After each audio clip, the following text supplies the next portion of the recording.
జిల్లాను వరదలు ముంచెత్తాయి. అనేక గ్రామాలు వరదల్లోనే నానుతున్నాయి. అటు మున్నేరు ఉగ్ర రూపం దాల్చింది. ఈ క్రమంలో 9 మంది ఖమ్మం ప్రకాష్ నగర్ బ్రిడ్జిపై చిక్కుకున్నారు. వారిని జేసీబీ డ్రైవర్ ప్రాణాలకు తెగించి కాపాడారు. ఖమ్మం నగరం ప్రకాశం నగర్ బ్రిడ్జిపై వరదలో చిక్కుకున్న 9 మందిని జేసీబీ డ్రైవర్ ప్రాణాలకు తెగించి కాపాడారు.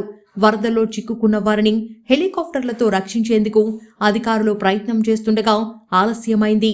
అదే సమయంలో సుబాన్ ధైర్యంగా వెళ్లారు.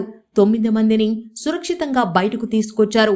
దీంతో సుబాన్ రియల్ హీరో అంటూ ఖమ్మం ప్రజలు కోనియాడుతున్నారు. వెంకటగిరి గ్రామానికి చెందిన 9 మంది ఖమ్మం నగరం సమీపంలో ప్రకాష్ నగర్ బ్రిడ్జిపై వరదల్లో చిక్కుకున్నారు. ఆ సమయంలో మున్నేరు వాగు అత్యంత ఉధృతంగా ప్రవహిస్తుంది. భయాందోళనకు గురైన బాధితులు తమను కాపాడాలని వేడుకున్నారు. కానీ ఎవరూ ఏం చెయ్యలేని నిస్సహాయ స్థితిలో ఉండిపోయారు. అధికారులు హెలికాప్టర్ల కోసం ప్రయత్నం చేశారు.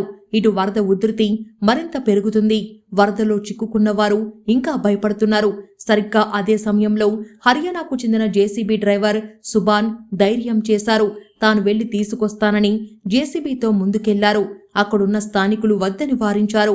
వరద ఎక్కువగా ఉంది, వెళ్లొద్దని సూచించారు.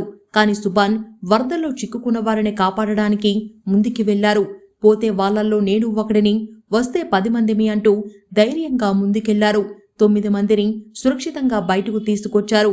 అటు ఖమ్మం జిల్లాకు చెందిన మంత్రులపై ప్రజలు ఆగ్రహం వ్యక్తం చేస్తున్నారు. జిల్లాలో ఎంత జరుగుతున్నా మంత్రులు ఏం చేస్తున్నారని ప్రశ్నిస్తున్నారు. మంత్రుల కుటుంబ సభ్యులు వరదల్లో చిక్కుకుంటే ఇలాగే ఉంటారా అని నిలదీస్తున్నారు. ఖమ్మం జిల్లాలో వరదలు ఇంకా తగ్గలేదు. అధికారులు సహాయక చర్యల్లో నిమగ్నమయ్యారు. ఇంకా అనేక గ్రామాలు వరద నీటిలోనే చిక్కుకున్నాయి. బీఆర్ఎస్ నేత హరీష్ రావు ఇవాళ ఖమ్మం జిల్లాలో పర్యటించనున్నారు. వరద బాధితులను పరామర్శించనున్నారు.